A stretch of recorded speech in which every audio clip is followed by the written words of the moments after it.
আশ্বিনের শারদ প্রাতে বেজে উঠেছে আলোকমঞ্জিত। ধরণীর বহিরাকাশে অন্তরিত মেঘমালা, প্রকৃতির অন্তরাকাশে জাগরিত জ্যোতির্ময়ী জগন্মাতার আগমন বার্তা।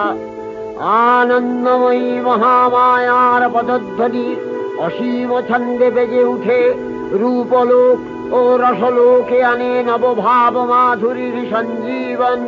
তাই আনন্দিতা শ্যামলী মাতৃকার চিন্ময়ীকে মৃন্ময়ীতে আবাহন। আজ চিৎশক্তি রূপিণী বিশ্বজননীর শারদশ্রী বিমণ্ডিতা প্রতিমা মন্দিরে মন্দিরে ধ্যান বোধিতা। তব অচিন্ত রূপ চরিত মহিমা তব। পৃথিবীর আদি লগ্নে দেবী ছিলেন ধ্যানমগ্না। এই ধ্যানমগ্না দেবীর একাধিক রূপের কাহিনী আজ আমরা মহালয়ার পূর্ণ প্রভাতে শ্রবণ করব। কখনো দেবী নিয়েছিলেন 14 জন অসুরকে সংহার করে দেবী কালিকা রূপ, কখনো তিনি নিয়েছেন মহিষমর্দিনী রূপ, দুর্ধর্ষ মহিষাসুরকে দলন করে। তব অচিন্ত আশ্বিনের পূর্ণ প্রভাতে পবিত্র সূর্যকিরণে স্নাত হলো ধরা। সমগ্র ধরাবাসী দেবীর আগমনের জন্য উৎসাহী। মা আসবেন, আমাদের ঘরের মেয়ে আমাদের ঘরে ফিরবেন। চিন্ত রূপ চরিত মহিমা তব অচিন্ত।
সমগ্র ধরা তখন রক্তবীজের দাপটে প্রকম্পিত। হরণ করল বেদ, হরণ করল যজ্ঞের হব্বি, পৌঁছাতে দিল না স্বর্গে দেবতাদের কাছে। তখন দেবী পার্বতীর কৃষ্ণকোষ থেকে উৎপত্তি নিলেন দেবী ধ্বংসাত্মক ক্ষমতা সম্পন্ন এক মহাশক্তির, দেবী কালিকা।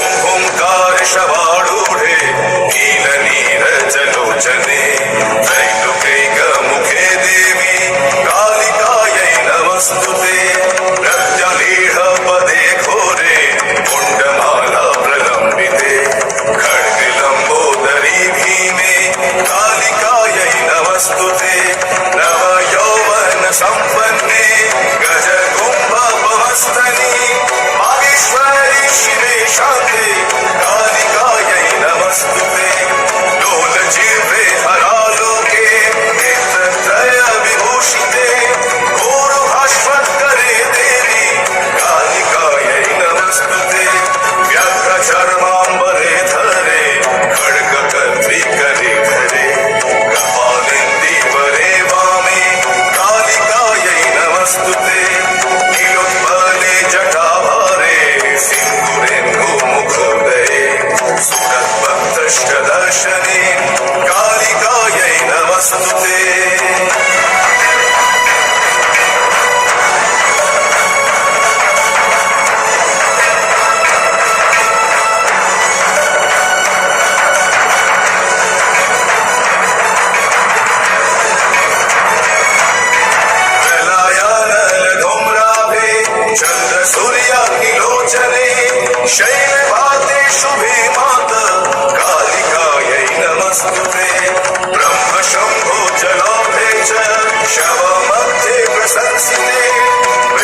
সকল দেবতার সম্মিলিত তেজপুঞ্জের প্রভাবে সৃষ্টি হলো এক পরমা সুন্দরী অপরূপা দেবী মূর্তির। দেবীর হাতে শূল, খড়গ, ধনুষ, বাণ, কালো দণ্ড, বজ্র, দেবীর বাহন সিংহ। সকল দেবতারা নানা অলঙ্কারে দেবীকে সুসজ্জিত করে অসুর বিজয় যাত্রায় যেতে প্রার্থনা করলেন। वाक्यवाणी सुरनरमुनि जनमानि सकल बुध ज्ञानी भवानी।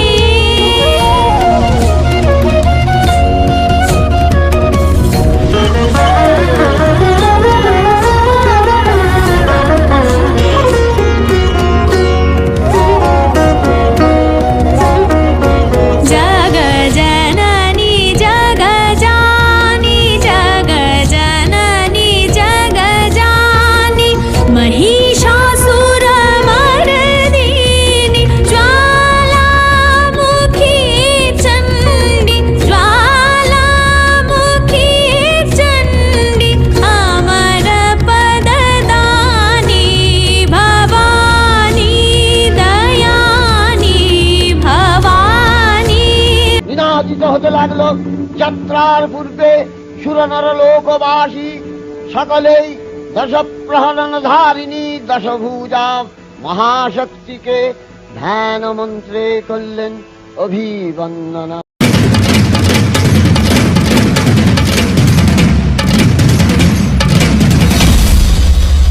কোথা আছে কোথা সেই কোন মহাবৈরী আমি তৈরি আমি তৈরি। কোথা আছে কোথা সেই কোন মহাবৈরী আমি তৈরি আমি তৈরি। সকল দেবের তেজে সৃষ্ট এ মহাতেজা আমি দশভুজা। সকল দেবের তেজে সৃষ্ট এ মহাতেজা আমি দশভুজা।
দেখলেন দুর্গা মহিষাসুরকে শূলে বিদ্ধ করেছেন, আর খড়গ নিপাতে দৈত্যের মস্তক ভুলুণ্ঠিত। তখন অসুর নাশিনী দেবী মহালক্ষ্মীর আরাধনা গীতি সুষমা দেবা পৃথিবীতে পরিব্যাপ্ত হলো। প্রতিনিয়তই আমাদের ধরা বিভিন্ন অসুরের হুঙ্কারে প্রকম্পিত হচ্ছে। জন্মাচ্ছে দেবী দুর্গা, হচ্ছে সেই দেবীর লাঞ্ছনা, প্রতিনিয়ত সেই দেবীরা হচ্ছে নির্যাতিতা। আমাদের ঘরের লক্ষ্মী, আমাদের ঘরের দুর্গা হচ্ছেন নির্যাতিতা। প্রতি মুহূর্তেই সমস্ত অসুররা তাদের দাপটে আমাদের ধরাকে প্রকম্পিত রাখছে। সেই সমস্ত অসুরেরা হয়তো ভুলে গেছেন নারী শক্তিকে, হয়তো ভুলে গেছেন মহিষাসুর বধের কাহিনী। ব্রহ্মার বলে বলিয়ান মহিষাসুরকেও হতে হয়েছিল এক সামান্য নারীর হাতে নিহত। এই সমস্ত মহিষাসুর বধের জন্য আমরা আমাদের মাকে জাগ্রত করার জন্য বলছি, জাগো মা, জাগো মা, জাগো মা, মুক্ত করো এই ধরিত্রীর বুক থেকে কলঙ্কের দাগ। জাগো জাগো মা, জাগো মা, জাগো মা, জাগো মা, জাগো।